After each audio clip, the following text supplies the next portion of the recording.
Yes,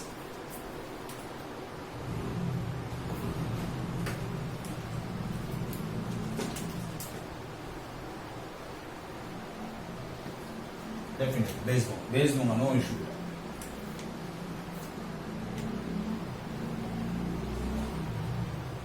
ठीक है, कोई बात नहीं, एक बार 5-10 मिनट बाद वापस ट्राई करना एक बार, ठीक है, यदि हो जाए तो ठीक है, अदरवाइज मैं वीडियो आज अपलोड कर दूंगा, no issue. So numerically it is a product of mass of an object and its velocity. P is equals to m into v, और what kind of quantity is this? It is a vector quantity. ये जो मैंने arrow लगाया है, arrow किस लिए लगाया है? क्योंकि ये कैसी क्वांटिटी है? वेक्टर क्वांटिटी है। कैसी क्वांटिटी है? Vector quantity. अब वेक्टर क्वांटिटी है तो मैग्नीट्यूड और डायरेक्शन दोनों होंगे। सो मैग्नीट्यूड तो ये दे दिया P is equals to m into v, and its direction is always in the direction of velocity. जिस डायरेक्शन में आपका वेलोसिटी होगा उसी डायरेक्शन में आपका क्या होगा? मोमेंटम होगा। क्या होगा? मोमेंटम होगा। जिस डायरेक्शन में आपका क्या है? यस,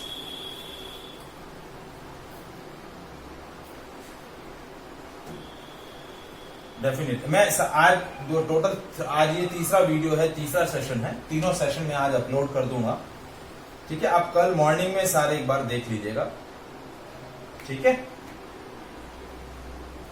तो मोमेंटम कैसी है? वेक्टर क्वांटिटी है। तो वेक्टर क्वांटिटी है तो मैग्नीट्यूड के साथ साथ डायरेक्शन भी रहेगा। तो इसकी डायरेक्शन क्या होती है? जिस डायरेक्शन में आपका वेलोसिटी होगा उसी डायरेक्शन में क्या रहेगा? मोमेंटम रहेगा। क्या रहेगा? उसी डायरेक्शन में मोमेंटम रहेगा। अब इसका यूनिट क्या होगा? नाउ यूनिट ऑफ मोमेंटम,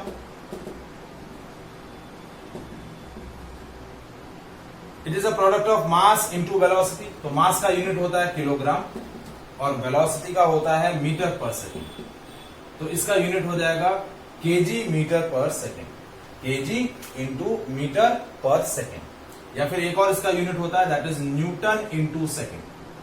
क्या होता है? Newton into second, force into time. अब ये फोर्स इंटू टाइम ये वाला यूनिट कैसे आएगा? जब हम Newton second law of motion discuss करेंगे तो आपको ये यूनिट भी समझ में आ जाएगा कि मोमेंटम का यूनिट न्यूटन इंटू सेकेंड कैसे होता है।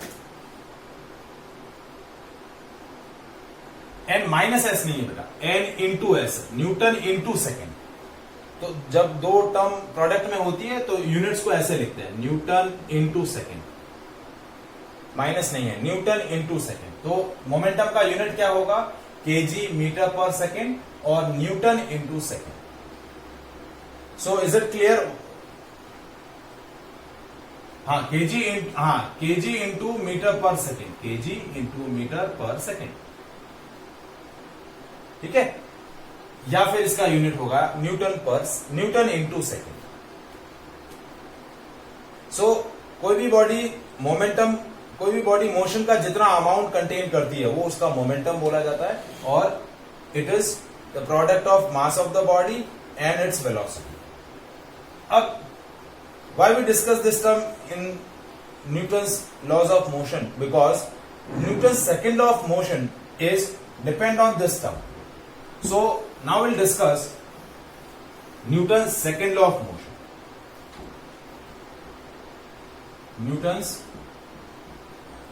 second law of motion. So what is the Newton's second law of motion? Before discussing its statement, we are taking a situation. Suppose we are taking an object of mass m whose initial velocity, let's consider an object of mass m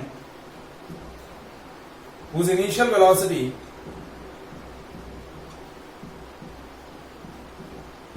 is u meter per second.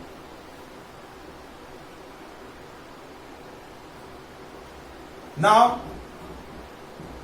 as we apply an unbalanced force F on the object, it changes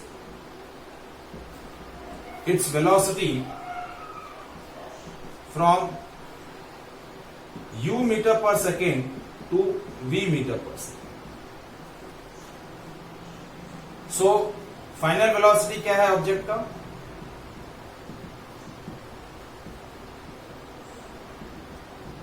v metre per second. क्योंकि देखिए as we yes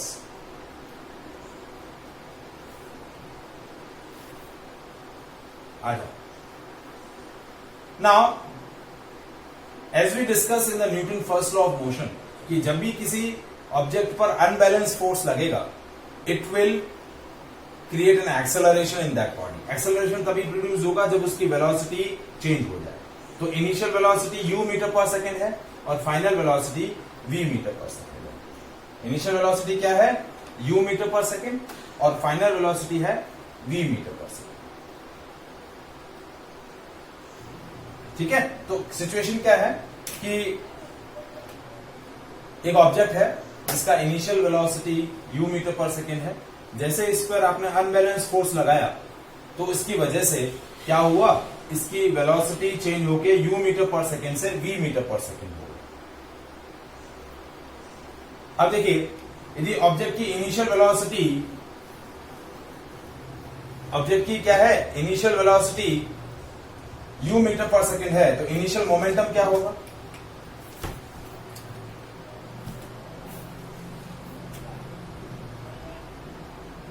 Initial velocity of an object is u meter per second. So initial momentum क्या होगा?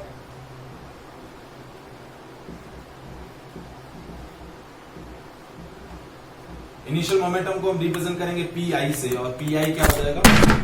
M into you. क्या हो जाएगा? M into you.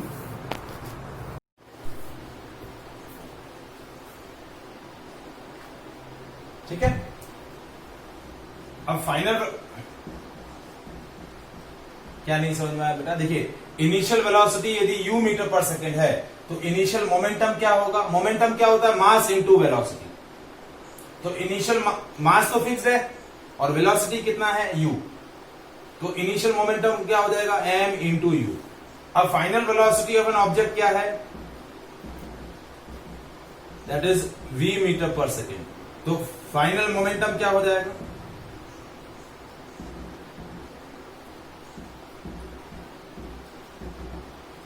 That is pf, और वो हो जाएगा m into v. Mass into velocity. यदि इनिशियल वेलोसिटी से मल्टीप्लाई करेंगे तो इनिशियल मोमेंटम आ जाएगा. यदि मास को इनिशियल वेलोसिटी से मल्टीप्लाई करेंगे तो इनिशियल मोमेंटम आ जाएगा, और मास को जब फाइनल वेलोसिटी से मल्टीप्लाई करेंगे तो फाइनल मोमेंटम आ जाएगा. तो चेंज इन मोमेंटम कितना आया?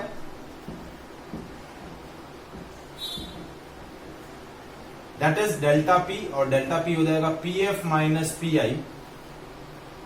ठीक है. Final momentum minus initial momentum. Final momentum कितना है?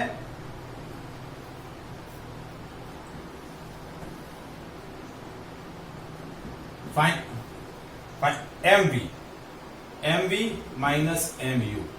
तो डेल्टा पी क्या हो गया? m common, v minus u. That is what? Change in momentum. ये क्या है? Change in momentum. सो अब हमने क्या चेक किया कि as we apply unbalance force on an object, it changes its velocity, and as it change its velocity, its momentum also changes. तो change in momentum कितना आया? Delta p is equal to m v minus u. Now rate of change of momentum with respect to time, that is delta p by delta t. यदि हम ऐसा consider करें कि object ने अपना velocity जो है u मीटर पर सेकेंड से v मीटर पर सेकेंड किया t टाइम में, कितने टाइम में? t टाइम में। यदि आपकी initial velocity u metre per second जो है वो t = 0 सेकेंड पर है और जैसे आपने उस पर अनबैलेंस फोर्स लगाया तो उसका वेलोसिटी बढ़ के कितना हो गया? v मीटर पर सेकेंड हो गया और उस वेलोसिटी चेंज में कितना टाइम लगा? t सेकेंड लगा। तो टाइम इंटरवल कितना हो जाएगा? t second. तो ये हो गया m v - u upon t। ये आ गया rate of change of momentum with respect to time. हमने जो सिचुएशन ली, इनिशियल सिचुएशन, क्या सिचुएशन लिया मैं वापस से रिपीट ऑन कर रहा हूं। We are taking an object of mass m whose initial velocity is u meter per second at the time t = 0. Now we apply an unbalanced force on an object. This unbalanced force changes its velocity from u meter per second to v meter per second in time t. मतलब t = 0 पर उसका velocity था u और t = t second पर उसका velocity हो गया v। अब इनिशियल मोमेंटम क्या होगा? m × u। फाइनल मोमेंटम क्या होगा? m × v। Change in momentum क्या हो गया? mv - mu। So delta p = mv - u। And rate of change of momentum क्या है? क्या कह रहे हैं? Delta p is change in momentum. बेटा क्या है? Change in momentum. किसको? ये डेल्टा आगे ट्राइंगल बना दिया और ये p। कोई भी चेंज बताना ना, चेंज इन मोमेंटम, मैंने मोमेंटम में चेंज बता रहा हूं तो डेल्टा p। और rate of change of momentum यानी क्या है? Change in momentum upon time interval. Rate of change of momentum क्या है? Change in momentum upon time interval. ये आ गया। ये क्या आया? Rate of change of momentum. क्या आया? Rate of change of momentum. अब हमने ये सारी डेटा कैलकुलेट क्यों करी है? Because Newton second law of motion states that this law states that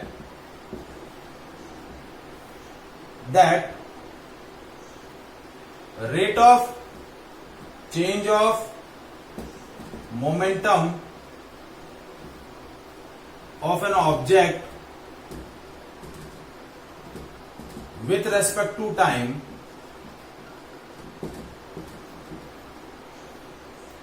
is directly proportional to applied unbalanced force and is in the direction of force.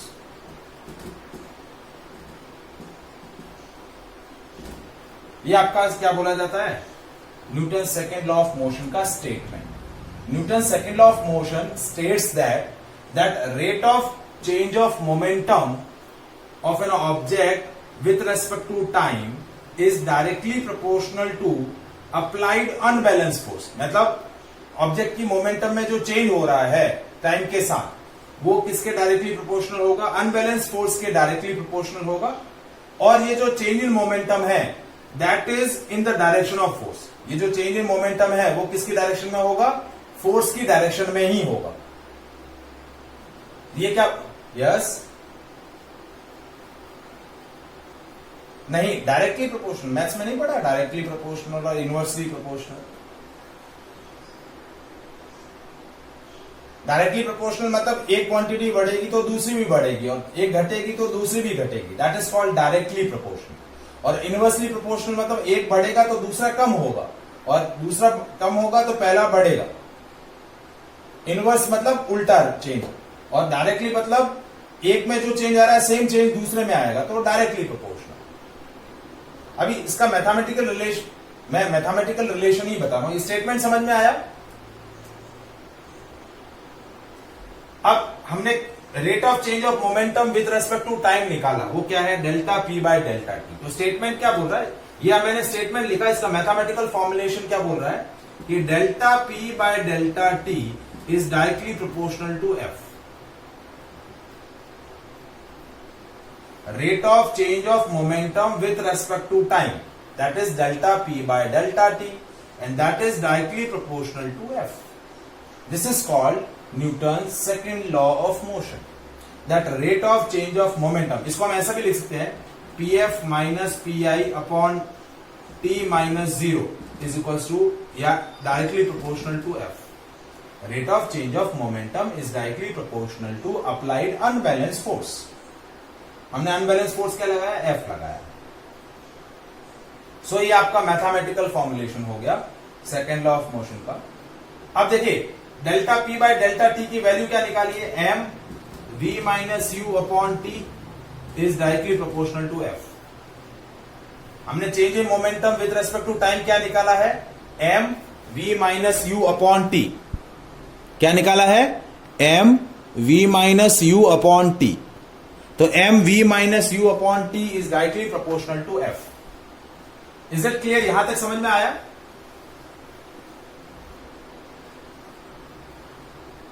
अब देखिए देखिए ये जो एक्सप्रेशन है V minus U upon T, V minus U upon T, ये क्या बोला जाता है? That is change in velocity upon time. And change in velocity upon time is what? Acceleration. तो ये हो जाएगा A. तो यहां V minus U upon T की जगह क्या आ जाएगा? A. तो M A is directly proportional to F. Proportionally sign remove किया, कांस्टेंट आया K. ठीक है. और इस K की वैल्यू प्रैक्टिकली क्या आती है?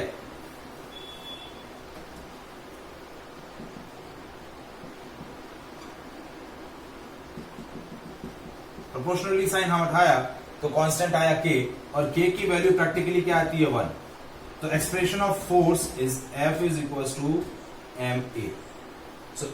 So that is a numerical magnitude of the force applied on the object.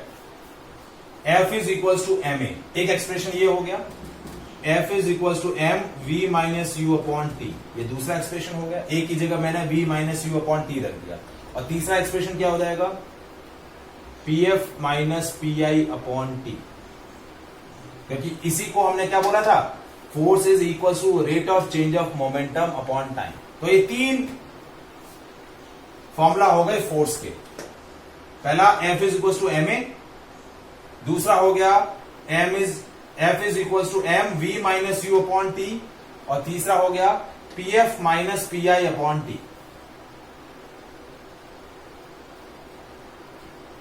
So this is called Newton second law of motion. ये जो पूरा डेरिवेशन मैंने बताया है, ये एज अ लॉन्ग आंसर इस यूनिट से पूछा जाता है.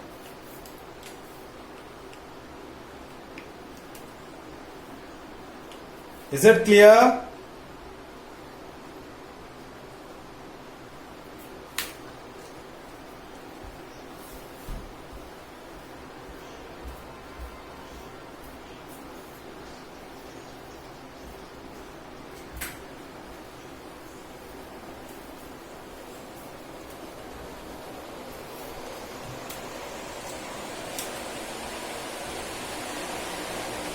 आया?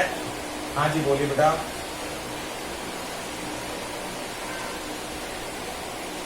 कौन सा?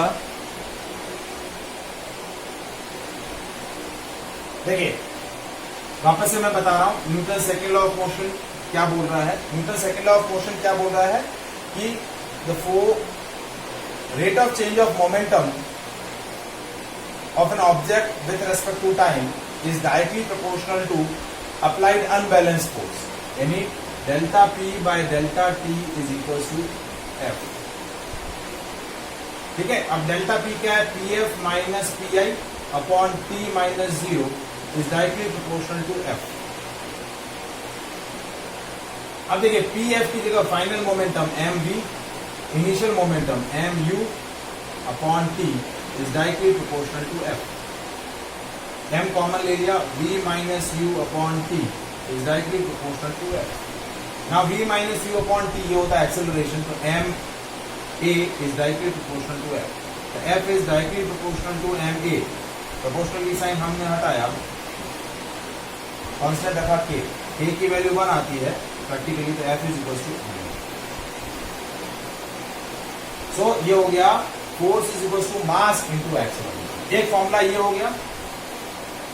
दूसरा फॉर्मूला ये हो जाएगा F is equal to m v minus u upon t।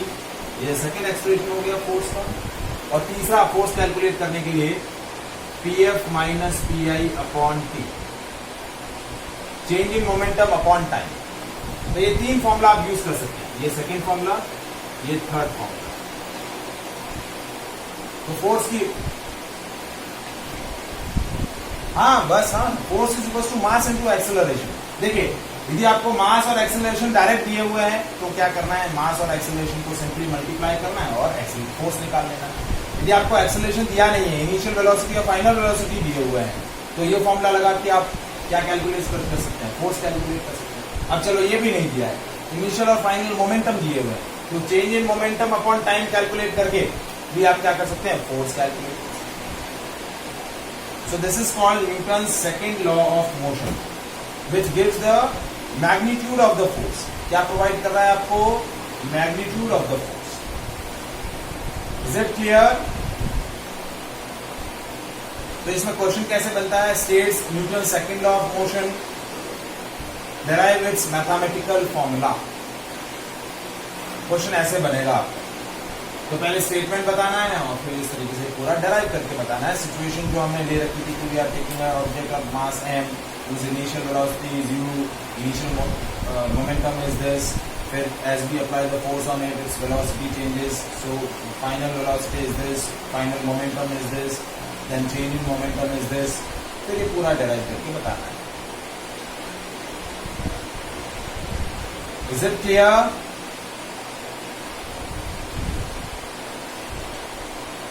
Any doubt in that part? Anyone?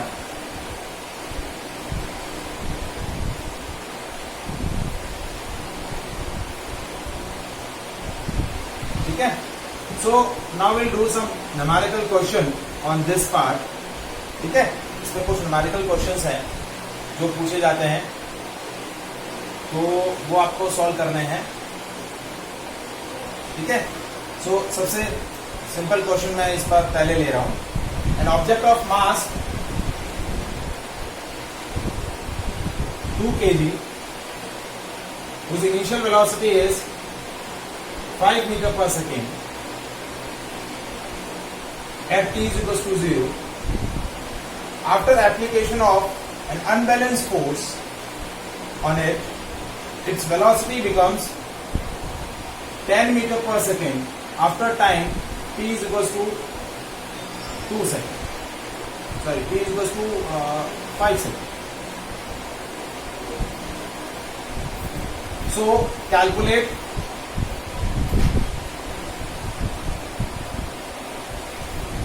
magnitude of the force। क्या कैलकुलेट करना है, calculate the magnitude of the force.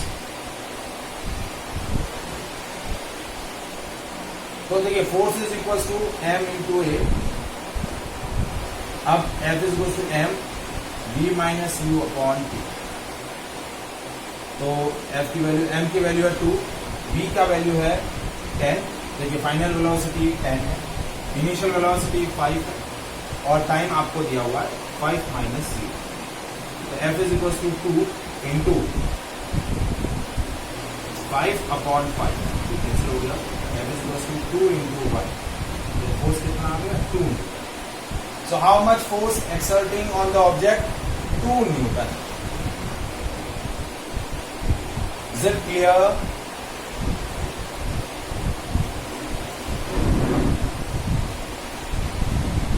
अब इसी का B part है, if this force is applied on an object for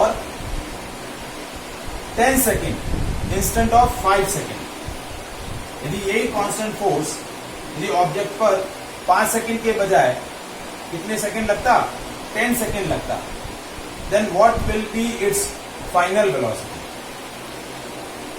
अब इसका B part क्या बोल रहा है कि if this constant force applied on object for 10 seconds, then what will be its final velocity? तब इसकी फाइनल वेलोसिटी क्या होगी? तो अब कैसे निकालेंगे? Again F is equal to m v minus u upon t. अब F की वैल्यू फिक्स है जो प्रीवियस केस में आई थी, F की वैल्यू 2 है, M की वैल्यू भी 2 है, V मुझे कैलकुलेट करना है, U मुझे दे रखा है 5 और टाइम इस बार मेरे पास 5 सेकेंड के बजाय 10 सेकेंड। तो देखिए 10 यहां मल्टीप्लाई हो जाएगा, 10 इंटू 2 और ये 2 इधर आ जाएगा, divide by 2 is equal to V minus 5। ये 2 से 2 कैंसिल हो गया, तो क्या आया? V minus 5 is equal to 10, तो V की वैल्यू हो गई 10 प्लस 5, तो V की वैल्यू क्या होगी? 15 मीटर पर सेकेंड। तो if you apply the force for large duration for more amount of time, it increases its velocity by larger magnitude। तो वेलोसिटी कितना हो जाएगा? v metre per second. v की value क्या हो गई? 15 metre per second. Is it clear? आया समझ में?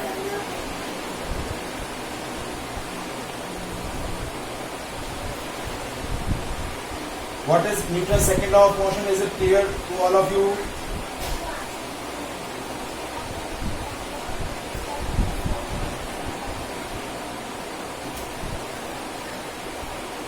ठीक है। अब देखिए इस पर एक और क्वेश्चन हम डिस्कस करते हैं। Second question, two objects of different masses, one object of mass 2 kg and one object of mass 5 kg. A constant force of magnitude 5 Newton acting on object individually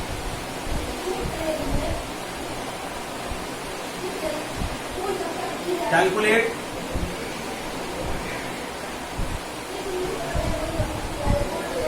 magnitude of acceleration in objects। तो देखिए दोनों पर same force लग रहा है, तो object 1 का मास है ये m1, F is equal to m1 into a1 और सेकेंड ऑब्जेक्ट के लिए F is equal to m2 into a, क्योंकि फोर्स का मैग्नीट्यूड सेम है तो इसके लिए फोर्स यहाँ पर F लिया और यहाँ पर भी F ही है। अब एक्सेलरेशन क्या हो जाएगा? a1 is equal to F by m1, तो a1 की वैल्यू भी फोर्स है 5 न्यूटन, सो 5 डिवाइड बाय 2, ये हो गया 2.5 मीटर पर सेकेंड स्क्वायर। और सेकेंड a2 की वैल्यू क्या आ जाएगी? F बाय m2, तो ये कितना हो गया? 5 बाय 5, तो a2 की वैल्यू हो गई 1 metre per second square. Is it clear?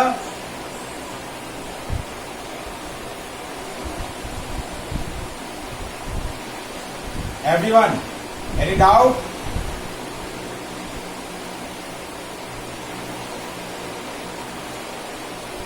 अब इसी के अंदर मैं क्वेश्चन में क्या चेंज किया, इसका B part, if these two objects are now tied together by a string, now same force is applied on the object, now what will be the net acceleration. अब क्या किया, इन दोनों ऑब्जेक्ट को, ये m1 है और ये m2 है, इन दोनों को स्ट्रिंग से टाइट कर दिया और अब भी इन पर क्या लग रहा है? सेम फोर्स लग रहा है। क्या लग रहा है? सेम फोर्स लग रहा है। तो अब एक्सेलरेशन कितना होगा? तो अब एक्सेलरेशन क्या हो जाएगा? F is equal to m1 plus m2 into a, दोनों मासेस ऐड हो जाएंगे। क्या हो जाएंगे? दोनों मासेस ऐड हो जाएंगे। Now a is equal to F upon m1 plus m2, तो F की वैल्यू है 5 न्यूटन, अभी भी वही लग रहा था 5 न्यूटन। अब मासेस कितना है? इसका मास 2 kg है और इसका 5 kg है, तो दोनों मासेस हो गए 7। तो एक्सेलरेशन हो गया 5.7 मीटर पर second square. Is it clear? Any doubt? Is there any doubt? ठीक है, सो चलिए, so that is all about the today session. इसके बाद नेक्स्ट सेशन के अंदर हम इसी से बेस्ड न्यूमेरिकल भी डिस्कस करेंगे, और इस Newton second law of motion से रिलेटेड एक और टर्म है इम्पल्स, तो इम्पल्स के बारे में भी हम क्या करेंगे, डिस्कस करेंगे। Is it clear? ओके, चलिए बाय।